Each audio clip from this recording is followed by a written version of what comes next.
Nigel and Lynn Rickman have retired to a small farm in regional Queensland. The baby boomers earn about $65,000 a year in their self-managed super fund. That's income they don't pay tax on.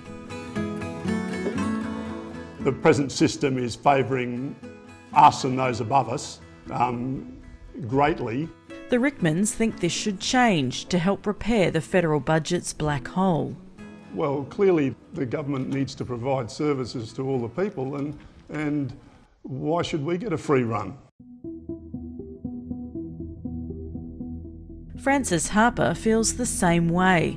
She's been able to put inherited money into her retirement fund. It's very inequitable that someone like me can be withdrawing, say, $60,000 a year out of their super fund, paying no tax, and someone else who has perhaps struggled their way through life and perhaps still earning at my age is being taxed quite heavily. Australians with salaries of less than $250,000 can make super contributions that are taxed at 15% instead of the marginal tax rate. While they're working, earnings inside their retirement fund are taxed at the same rate. In most cases, when they retire, earnings on balances up to $1.7 million aren't taxed at all. But you need to remember what the purpose of superannuation is. It was really designed to encourage people to save for retirement. But what we're seeing is people, particularly on very high incomes, are able to save far more than they would ever need for their retirement savings. The industry is leading calls to cap super balances at $5 million, which it says would affect around 11,000 people. That would give rise to a saving to the Treasury of about $1.5 billion per annum.